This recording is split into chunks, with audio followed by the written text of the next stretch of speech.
Buenos días a todos. Bueno, vamos a comenzar este webinar organizado por la Sociedad Española de Farmacia Hospitalaria, que cuenta con el apoyo económico de los laboratorios Kyowa Kirin. A ambos, en primer lugar, quería darle las gracias por haber contado conmigo y por hacer posible esta sesión en la que vamos a debatir cómo mejorar el acceso al tratamiento y los resultados en salud en los pacientes con enfermedades raras, desde una perspectiva actual y con una orientación también hacia el futuro. Para esta contamos con tres excelentes panelistas, tres compañeras farmacéuticas de hospital, que supongo que todas las conocéis, pero que están precisamente aquí porque son verdaderas expertas en el conocimiento de los medicamentos huérfanos y en el tratamiento de los pacientes con enfermedades raras. Todas ellas pertenecen al grupo FARSEF, que como sabéis es el grupo de enfermedades raras y medicamentos huérfanos de nuestra sociedad, y os las voy a presentar brevemente por orden alfabético. En primer lugar, pues Silvia Manrique. Silvia es farmacéutica, es nuestra compañera, trabaja en el servicio de farmacia del Hospital Gregorio Marañón. Ella es la farmacéutica de referencia en el área de las enfermedades raras y, como sabéis, el Marañón es pionero en muchísimas áreas y una de ellas ha sido en la implantación de prácticas para mejorar la humanización de los pacientes pediátricos con enfermedades raras. A continuación, Isabel Martín. Ella es jefe de servicio de farmacia del Complejo Hospitalario Universitario de A Coruña y posee una amplísima experiencia en la gestión de medicamentos huérfanos y también en la reingeniería de procesos para orientar nuestra atención precisamente a los pacientes con necesidades específicas. Y la tercera panelista es María Queral. Ella es directora del Servicio de Farmacia del Hospital Vall d'Hebron de Barcelona. Es experta, como ya dice en su currículum, en enfermedades minoritarias y también posee una amplísima experiencia profesional en la evaluación de medicamentos y en la atención a los pacientes con enfermedades raras.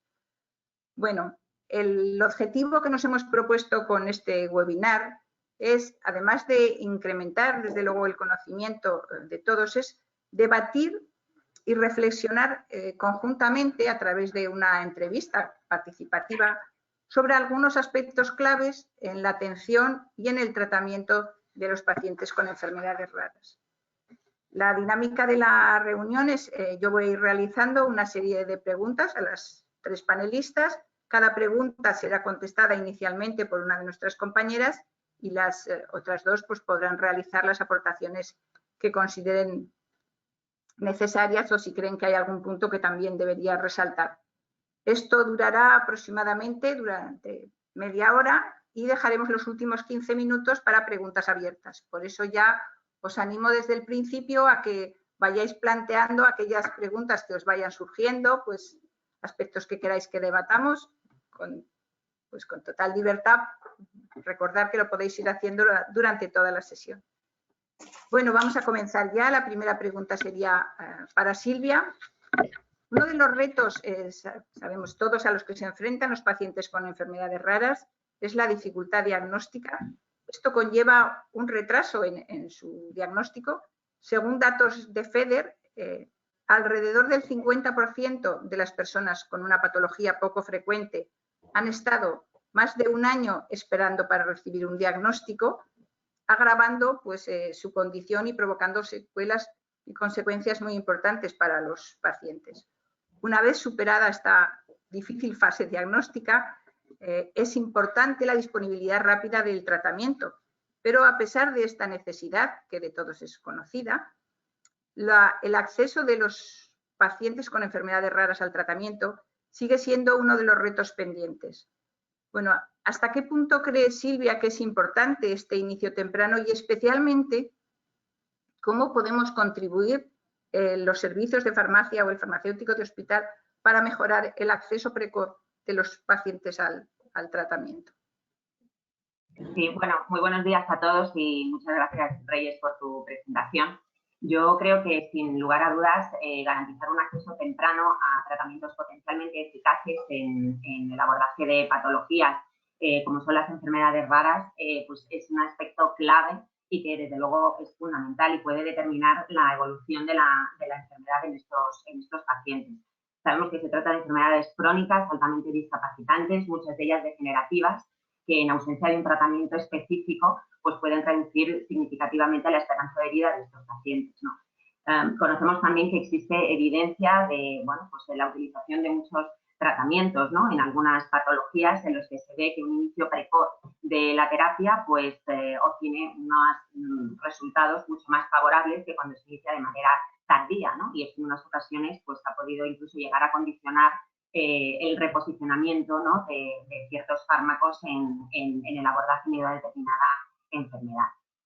Yo creo que estamos todos de acuerdo, ¿no? En la importancia de garantizar un acceso temprano en la medida de lo posible, pero tenemos que ser también conscientes de cuál es la problemática que rodea a las enfermedades raras y a la gestión de los medicamentos huérfanos, ¿no? Y es que la incertidumbre en cuanto a la eficacia y la seguridad a medio y largo plazo, ¿no? de estos tratamientos es muy alta, y el impacto económico que tienen, ¿no? las organizaciones sanitarias pues también lo es. Y esto, sin ninguna duda, pues son factores que desde luego no facilitan, ¿no? este acceso precoz, ¿no? a estos tratamientos.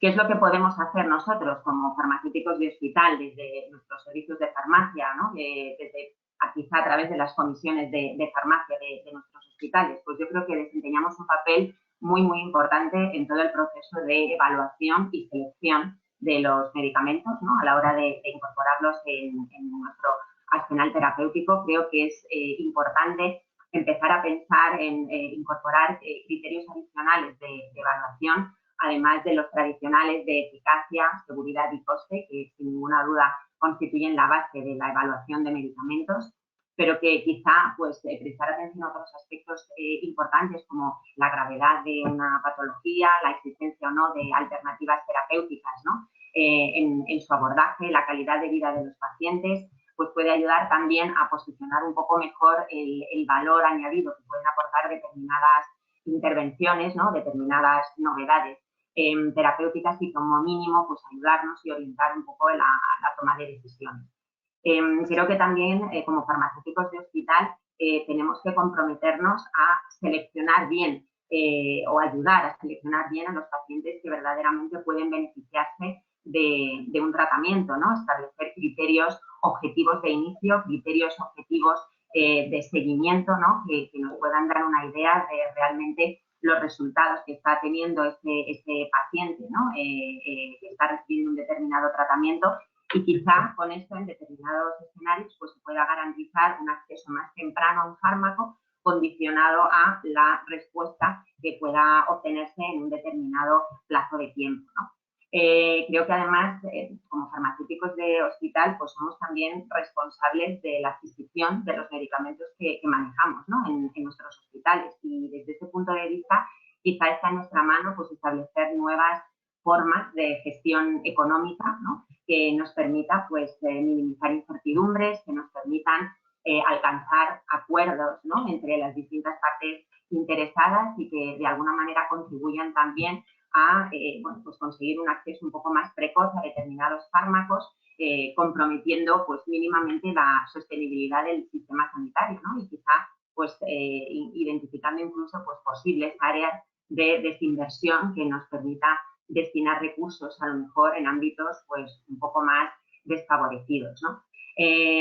Creo que también es importante señalar la labor que tenemos en cuanto al apoyo a la gestión de adquisiciones de fármacos, medicamentos que no están comercializados en nuestro país, y que intervenimos activamente en las gestiones que tienen que ver con la importación de medicamentos extranjeros o con la adquisición de fármacos a través de programas de uso compasivo, ¿no? Si es que esa ruta está habilitada, ¿no? para poder acceder a estos tratamientos.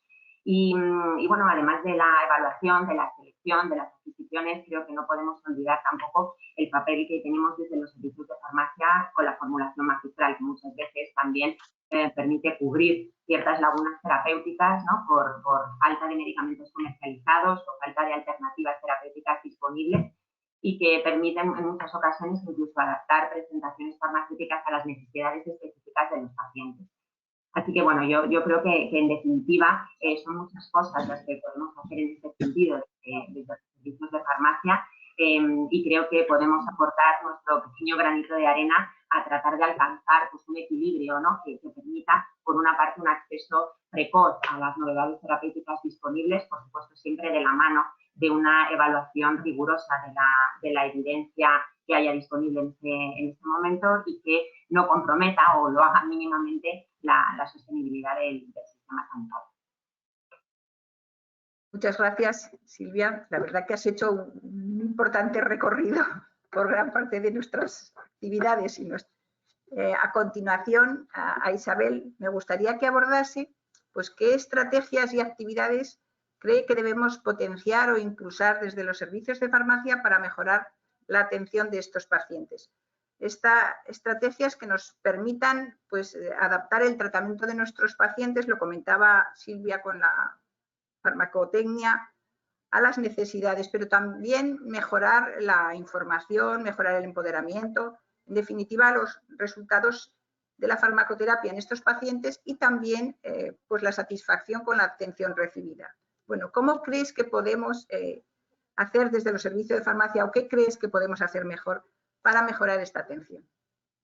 Bueno, buenos días a todos y muchísimas gracias a la organización por contar conmigo para este encuentro, ¿no? Bueno, a ver, están muchas cosas ya dichas y está mucho escrito, entonces, bueno, yo creo que haciendo una reflexión sobre la pregunta que me haces, yo creo que hay un aspecto importante que ya lo referencian muchísimas publicaciones, que es que para proporcionar una atención de calidad, lo importante es prestar o proporcionar una atención altamente especializada a los pacientes con enfermedades raras, porque eso es lo que hacen los equipos médicos y nosotros no podemos tener otro objetivo diferente que al equipo asistencial que trata a estos pacientes. Por lo tanto, esto va a requerir de nosotros una actualización permanente y continua de los conocimientos y habilidades en estas áreas, para aportar en un área tan específica, porque eso es lo difícil, son pacientes específicos, poco prevalentes e incluso dispersos en nuestras organizaciones, una atención segura y de calidad. Y esto va a suponer un esfuerzo muy importante para los servicios de farmacia. Esta actualización, tener dentro de nuestros recursos de personal, de nuestros farmacéuticos, de nuestras estructuras, personas que tengan este conocimiento específico para poder, porque va a ser la única manera que nosotros podamos aportar al equipo clínico, en estos casos, como decimos, tan concretos y dispersos. Pero yo creo que no solamente es suficiente tener ese conocimiento y estar formados permanentemente. Es un área además que vemos que está continuamente actualizándose. Nuevos tratamientos, estamos viendo en los últimos 2-3 años pues una avalancha de nuevos medicamentos fruto de nuevas tecnologías en la fabricación de fármacos. Pero yo creo que esto no es suficiente, sino que tenemos que hacer un esfuerzo importante para aportar, estando integrados en el equipo multidisciplinar que atiende al paciente. O sea que nuestra aportación va a estar en la medida en que los servicios de farmacia estemos integrados en el equipo multidisciplinar que atiende al paciente. De manera que el paciente nos vea, nos sienta como uno más de ese equipo. ¿Vale? Eso sí, nosotros estaremos centrados en el medicamento y en esos aspectos concretos del medicamento en ese paciente en concreto, ¿vale?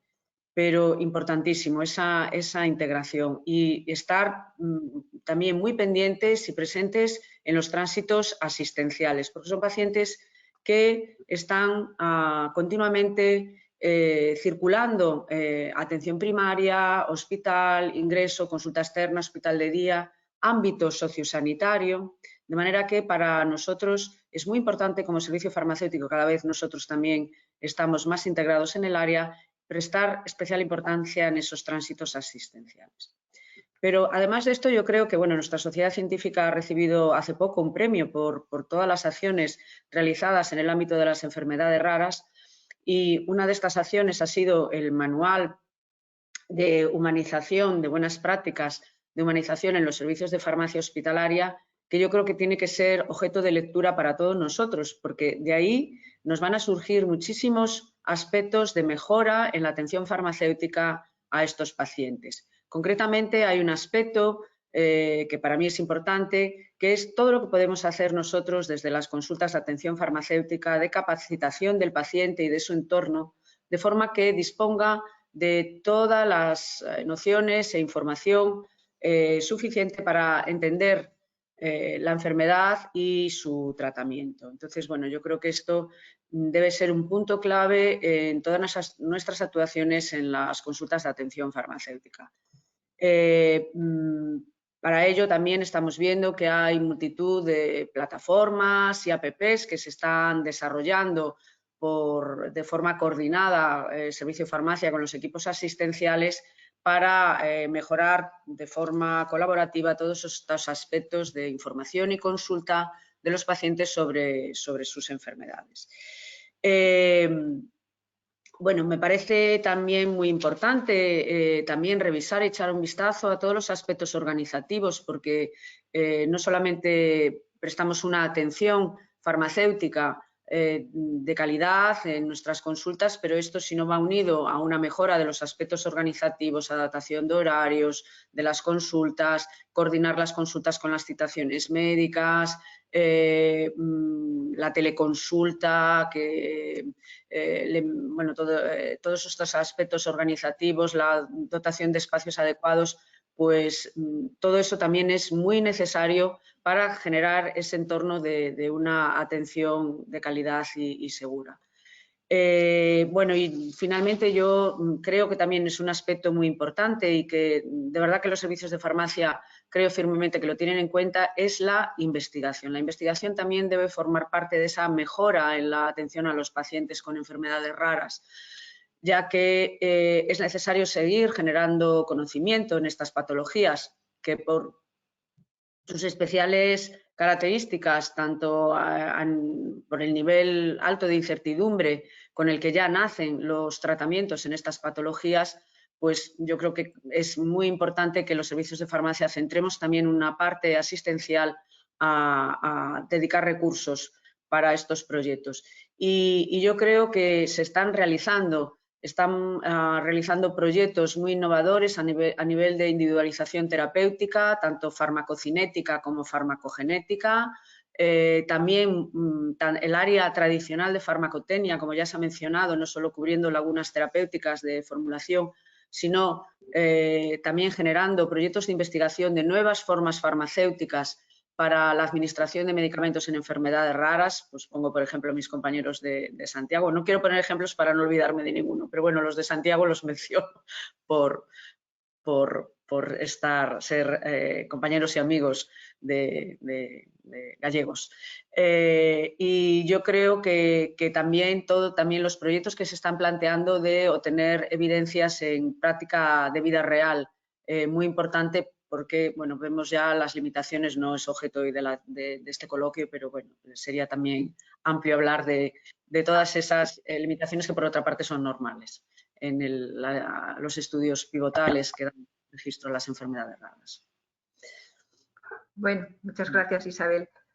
Bueno, para María, está claro que los servicios de farmacia hemos demostrado nuestra capacidad para poner en marcha la telefarmacia en un contexto de crisis sanitaria global, pero esta actividad no la podemos ni la debemos limitar a este contexto extraordinario. Hemos de integrarla en nuestro día a día y ejercerla según las necesidades individuales de los pacientes, necesidades pues desde el punto de vista terapéutico, desde el punto de vista clínico, de situación personal. El colectivo o el grupo de pacientes con enfermedades raras son en general pacientes con importantes necesidades. ¿Qué crees o qué nos permite hoy la telefarmacia y cuál crees que va a ser el reto para que llegue a todos aquellos pacientes que realmente la necesitan? Muy bien, buenos días a todos. En primer lugar, agradecer a la organización y también a Reyes el haberme pedido participar en este webinar y aprender de todos y compartir experiencias. Bueno, evidentemente la telefarmacia nos permite una asistencia farmacéutica de calidad mediante las tecnologías de la comunicación, la información, sin la necesidad de la presencia física del paciente. Y yo creo que era una actividad que lógicamente teníamos todos en la hoja de ruta de los servicios de farmacia, pero esta pandemia ha acelerado la implantación. Lo que pasa es que la situación en la cual se ha puesto en marcha la pandemia, con una cantidad de recursos adicionales, probablemente muchos servicios de farmacia, pues probablemente no se puede mantener. Y hay dos aspectos importantes. Uno es que, y tú lo has dicho, hay que priorizar, y hay que priorizar a los pacientes, y no solo en base a la patología o el medicamento, sino lógicamente en base a sus necesidades individuales. Y cuando digo necesidades individuales me refiero a, desde el punto de vista tanto clínico, farmacoterapéutico, pero sobre todo de situación personal, es decir, su autonomía, su capacidad tecnológica, su brecha tecnológica y socioeconómica, el que tengan o no cuidador o simplemente sus preferencias de paciente. Es decir, que hay unos elementos de priorización que esto nos han de ayudar a, primero, a que la telefarmacia en este caso sea mucho más efectiva, y luego, por otra parte, a poder llegar a este colectivo de pacientes. Hay pacientes que quieren venir a nuestras consultas y hay pacientes que no podemos pensar que debido a esta brecha tecnológica pues puedan utilizar determinadas herramientas. Por tanto, es necesario una individualización en esta priorización. Y por eso decía que no sirve decir, bueno, pues voy a tratar o voy a hacerlo en 2 pacientes de esta patología, sino que ha de ser en base a necesidades individuales de los pacientes. Por otra parte, no puede ser una actividad totalmente desligada de la actividad de teleconsulta o telemedicina que hacen los médicos. Antes lo comentaban mis compañeras, ha de ser una herramienta más que potencie la atención farmacéutica dentro de estos equipos multidisciplinares. De modo que la atención al paciente pueda ser completa, pueda ser, pues, lógicamente coordinada. Y para ello yo creo que tenemos un elemento común, que es la historia clínica. En la historia clínica se están desarrollando ya en el entorno de la historia clínica elementos de ayuda mediante tecnologías de la comunicación y la información, como puede ser pues, la videollamada o determinados métodos electrónicos, para, junto con los clínicos, poder realizar, evidentemente, esta telefarmacia o esta teleconsulta. Y, además, la historia clínica ha de ser el nexo de unión, es decir, ya no solo de registro de esta actividad, sino también de registro de todas aquellas cosas que hacemos en esta actividad, que comprenden, pues, desde, lógicamente, pues, el seguimiento farmacoterapéutico del paciente, la detección de efectos indeseados, la detección de adherencia, etcétera, etcétera. Y, como no, pues los pros, que cada vez pues debemos tener más en cuenta la experiencia del paciente en estos casos. Por otra parte, no basta con la telefarmacia, sino que, lógicamente, hace falta también un contacto presencial. Un contacto que debe ser el mínimo o el necesario posible para no interferir en las necesidades en la vida de los pacientes, pero sí que necesario para tener este contacto personal y poder detectar ciertas cosas que probablemente mediante la telefarmacia no serían posibles. Por otra parte, hay una serie de necesidades para poner en marcha esta telefarmacia. Hay una serie de requisitos. Primero, el hecho de que hemos de tener un procedimiento normalizado de trabajo en los servicios de farmacia, con unos estándares de calidad bien definidos y medibles, lógicamente, solicitar el consentimiento informado del paciente y luego un marco normativo. Es verdad que nuestra sociedad ha hecho un posicionamiento de telefarmacia, pero probablemente necesitemos un marco normativo para poder tener, lógicamente, un desarrollo más amplio de esta actividad y un presupuesto asignado, que nos permita, pues, tener los medios necesarios, tanto humanos como tecnológicos, para poder llevar a cabo esta actividad a todos aquellos pacientes que realmente los necesitan. Y, finalmente, algo muy importante, la comunicación con el paciente ha de ser bidireccional y, a ser posible, sincrónica. Es decir, que hoy en día hay muchos medios, muchas tecnologías de la comunicación e información que permiten esto, Es decir, el paciente en su casa se siente solo y si realmente queremos hacer esta atención farmacéutica de calidad y este acompañamiento al paciente, hemos de tener pues esta atención bidireccional y esta comunicación bidireccional y asincrónica. Esto no quiere decir que esto vaya a ser para todos. Vuelvo al inicio, hay que individualizar porque hay pacientes que no va a poder utilizar determinados medios por muchos requerimientos y hemos de ser capaces de adaptarnos a sus necesidades. Gracias, María. Vamos a ver, Silvia, vamos a avanzar y ¿realmente crees que los servicios de farmacia conocemos los resultados que les importan realmente a los pacientes? Es verdad que tenemos un contacto frecuente con ellos y que esto puede situarnos en una posición quizá favorable pues, para la recogida y análisis de los resultados reportados directamente por los pacientes. Bueno, en definitiva, ¿cómo crees que podríamos avanzar en el conocimiento y mejorar estos resultados? Sí, bueno, a ver, yo creo que el impacto que tienen las enfermedades raras en los pacientes es muy diverso, ¿no? Desde la pérdida de capacidades funcionales que evidentemente reducen el nivel de autonomía de estos pacientes, problemas cognitivos, psicológicos que terminan afectando al ámbito social, laboral, educacional, no solamente de estos pacientes, sino también de las personas y de los familiares, ¿no? de su entorno más cercano. Entonces yo creo que, bueno, recoger y analizar estos resultados que los propios pacientes reportan, ¿no? Tales como pues, la gravedad de su sintomatología, la satisfacción con la intervención, la calidad de vida, ¿no? Pues, de estos pacientes es crucial para poder evaluar el verdadero impacto que un determinado medicamento puede tener en su salud.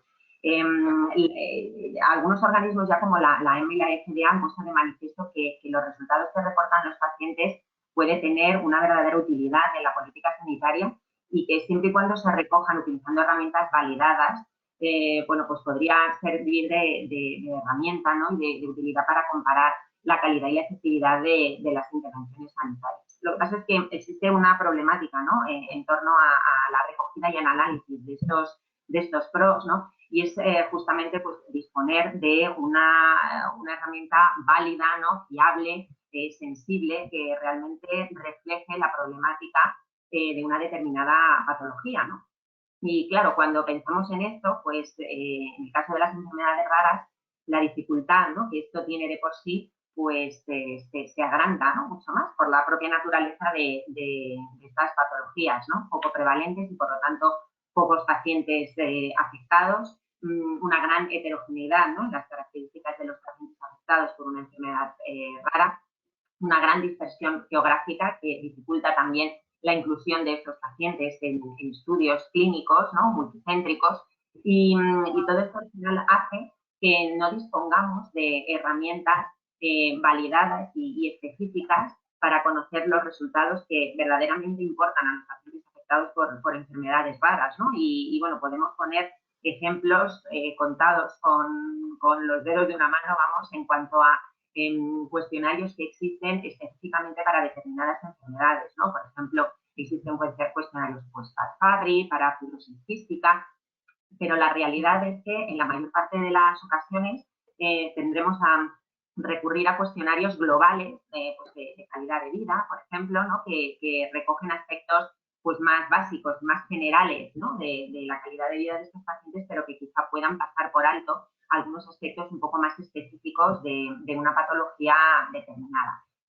Entonces, bueno, creo que nosotros, desde los servicios de farmacia, ¿no? como farmacéuticos en los que en nuestro día a día proporcionamos una atención farmacéutica mediante entrevistas a los pacientes en distintos ámbitos, ¿no? Pues en pacientes en hospitales de día, a través de las consultas externas, ¿no? de los servicios de farmacia, podemos ser unos agentes pues, muy participativos, ¿no? colaboradores y útiles a la hora de recoger activamente toda esta información, ¿no? todos estos resultados que reportan los pacientes, bien utilizando herramientas validadas que estén ya disponibles y que tengamos a nuestro alcance, o bien, ¿por qué no?, trabajando en validarlas, ¿no? Evidentemente, dentro de bueno, pues equipos de trabajo multidisciplinares, ¿no? integrados en ellos, como comentaban también mis compañeras antes, con una base bibliográfica, ¿no? Y metodológica, por supuesto, sólida para sustentar, ¿no? La información que vamos recogiendo,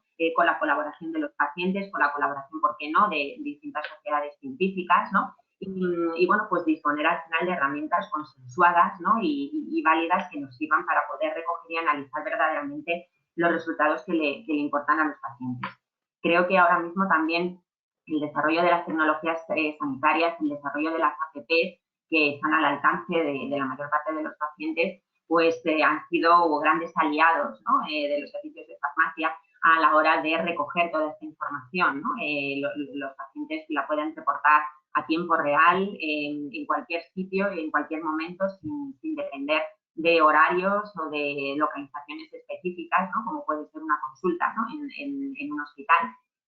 Y toda esta información que recogemos, pues la podemos utilizar, ¿por qué no?, para integrarla en la historia clínica de los pacientes, comunicarla al resto de los equipos, ¿no?, del equipo asistencial que maneja a este tipo de pacientes y podría utilizarse a lo mejor pues, para aumentar la capacidad de detección de los efectos adversos, ¿no?, en nuestros pacientes, o poder incluso pues reorientar las intervenciones terapéuticas, ¿no?, o cambiar precozmente la actitud terapéutica ante una necesidad o una situación concreta de un determinado paciente. Pero la realidad es que el impacto que existe del análisis, de la recogida y del análisis sistemática de estos PROs, ¿no?, en los resultados en salud de los pacientes, pues todavía no se ha establecido, ¿no?, convenientemente. Es verdad que es un aspecto que nos preocupa a todos, que creo que estamos todos de acuerdo en que se debe incorporar poco a poco, no solamente en la asistencia sanitaria, ¿no?, que es un poco de lo que estamos hablando, sino incluso también desde niveles más básicos, ¿no?, la investigación básica de nuevos tratamientos, ¿no?, incorporar los resultados que les importan a los pacientes como posibles variables, ¿no?, primarias de medición de resultados, que incluso podamos llegar en un momento a correlacionar con las variables clínicas tradicionales que se terminan recogiendo en estos estudios, ¿no? Y que al final, pues con la incorporación de todos estos aspectos, pues terminamos fomentando también un modelo de asistencia sanitaria mucho más centrado en el paciente, donde se establece una colaboración directa entre el paciente y el equipo asistencial, que hacen que estos pacientes participen mucho más activamente de sus tratamientos, y que sin duda y como mínimo la probabilidad, ¿no?, de que aumente su grado de satisfacción con la asistencia recibida pues será mucho mayor. Gracias, Silvia. Bueno, para Isabel, estamos ante una crisis sanitaria. Esta crisis sanitaria, desde luego, nos ha obligado a reorientar nuestros objetivos, nuestros procesos, y no sería correcto no aprovechar las lecciones que hemos aprendido en la gestión de esta crisis y aplicarlas en la mejora de la atención a los pacientes, a nuestros pacientes en un futuro inmediato. ¿Qué impacto crees que ha tenido la pandemia por la COVID-19 en los pacientes con enfermedades raras? Y sobre todo, ¿qué lecciones hemos aprendido de esta pandemia y que deberíamos poner en marcha para mejorar la atención a los pacientes? Bueno, voy a intentar ser breve, que se nos acaba... Sí, acaba el tiempo, vamos un poquito justos de tiempo. El último cuarto de hora se va a quedar un poco reducido. Bueno, nada, intentaré resumir un poco. Bueno, la pandemia, en estas olas sucesivas que estamos pasando, y sobre todo en la primera, bueno, no cabe duda que ha tenido un impacto a nivel económico, social, laboral y sanitario, ¿no?, fundamentalmente impresionante, ¿no? En cuanto a las enfermedades raras, hay datos que ellos mismos proporcionan a través de una encuesta, un barómetro que realizó Eurordis, comenzó en abril.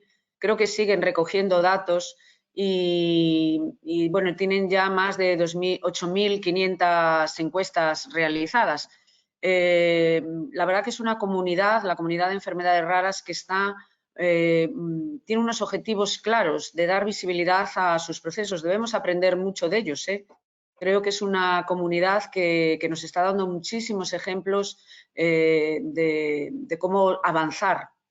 Entonces, ellos han contextualizado que durante esta pandemia, a través de esta encuesta, que lo voy a leer porque 9 de cada 10 personas con enfermedades raras o en busca de diagnóstico han interrumpido la atención sanitaria recibida, más del 70% han visto interrumpidas sus terapias de rehabilitación. Sabemos que muchas enfermedades de este tipo son discapacitantes y para ellos la rehabilitación puede ser tan importante como un medicamento.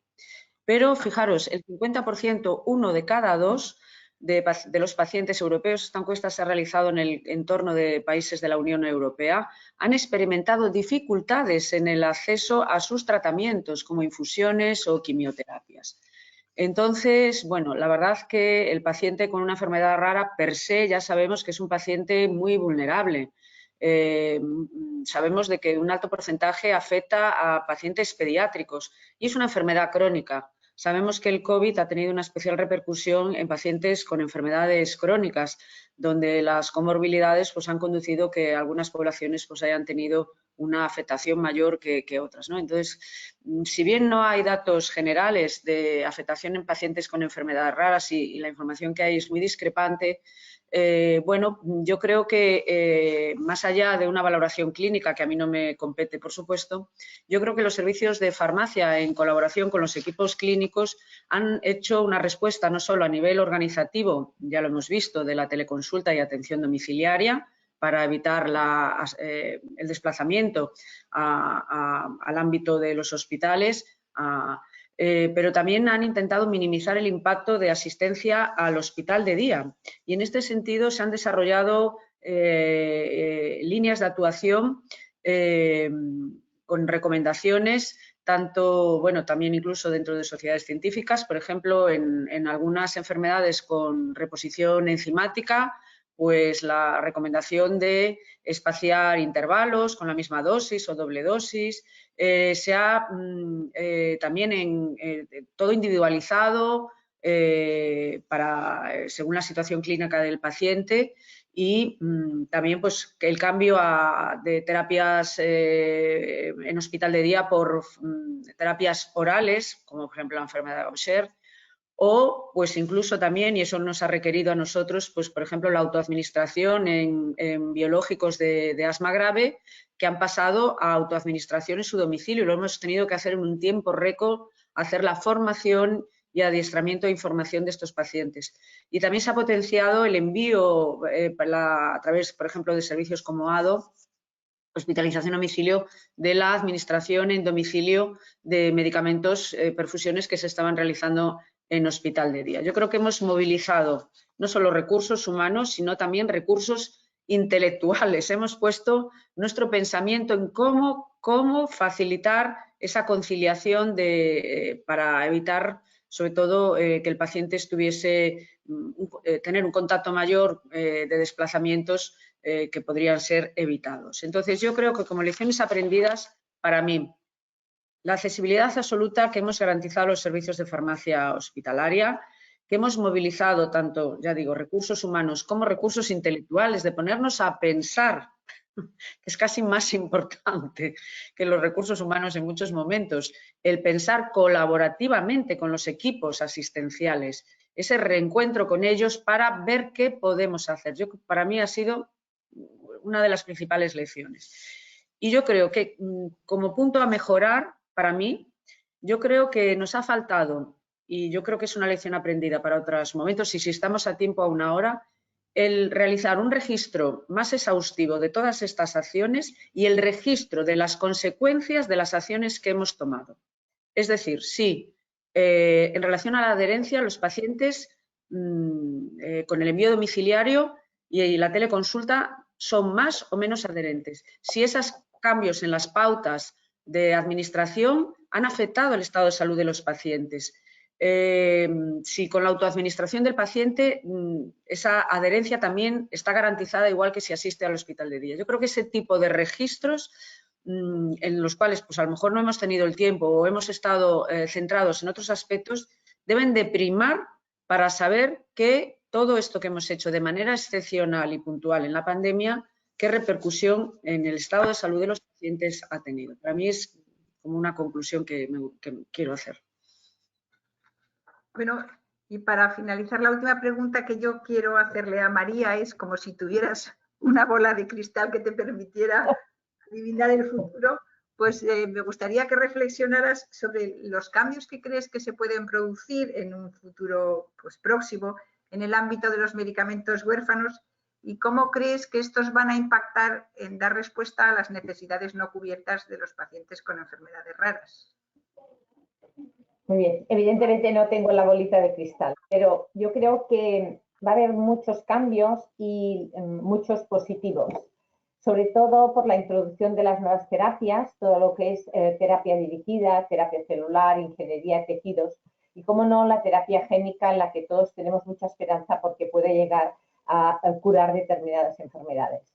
Yo creo que sobre todo en terapia génica hay un gran avance en estos momentos.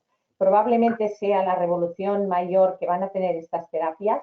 Algunas están muy avanzadas, atrofia muscular espinal, Duchenne, hemofilia no tanto, Dravet, etcétera, etcétera. Podríamos decir un largo recorrido por estas terapias y probablemente sea el cambio más relevante que van a tener en los próximos años. Además, hay nuevas formas de administración o quizá nuevas formas de, bueno, pues, de dosificación o dianas terapéuticas en aras a dirigir estos fármacos para que lleguen al lugar preciso. Pero evidentemente la investigación sigue. Fijaros que estaba repasando el otro día, de 30 nuevos principios activos que la EMA aprobó en el 2019, un 25% eran para enfermedades minoritarias. Y si miramos el registro español de ensayos clínicos, bueno, pues 1 de cada 5 registros de ensayos es para enfermedades minoritarias. En estos momentos hay más de 2.100 moléculas en investigación, no todas van a llegar y, lógicamente, por tanto, el futuro es esperanzador. No obstante, hay algunos problemas en todo esto, no todo es positivo. Y el problema más importante es quizá la baja prevalencia en los pocos pacientes que tienen para realizar esta investigación. Y, por otro lado, este retorno de la inversión por parte de las compañías farmacéuticas, a pesar de que desde el año 2000 la propia EMA hizo una manera nueva de, bueno, pues de impulsar esta investigación, no es suficiente. Entonces, evidentemente, hace falta algunas cosas, algunos retos, bueno, diferentes para poder subsanar todo esto.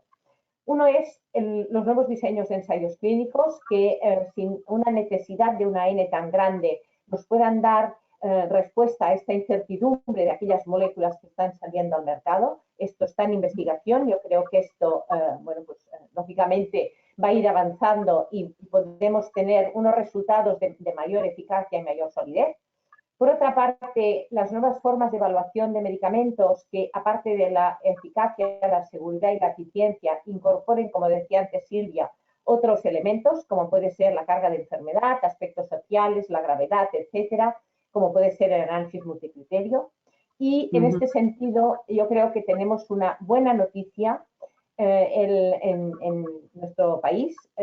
La Agencia Española de Medicamentos, junto con la Dirección General de Farmacia, han potenciado la red de evaluación de medicamentos, la red Revalmed, para la realización de informes de posicionamiento terapéutico, y hay un nodo específico para enfermedades raras.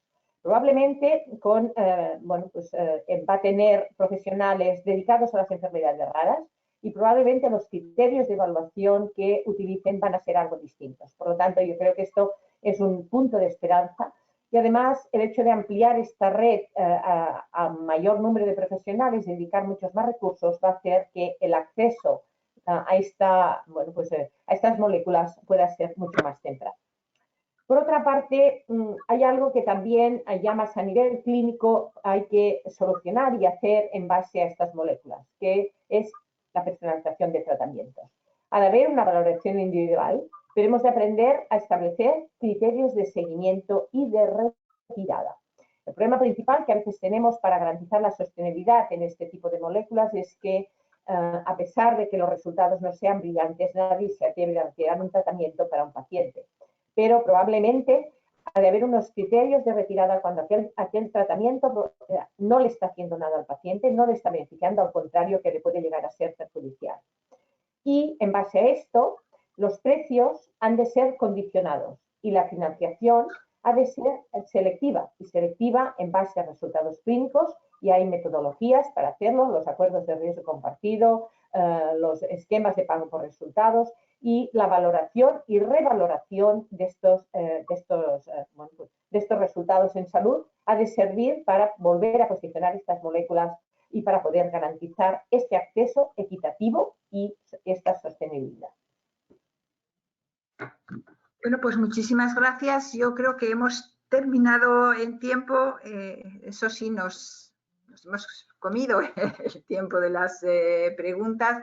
Yo he estado revisando el chat y alguna de ellas que eran algún aspecto concreto, como cómo acceder al manual de humanización que comentaba Isabel, pues he comentado que se puede enviar en privado a través de la página web de la sociedad, también está disponible.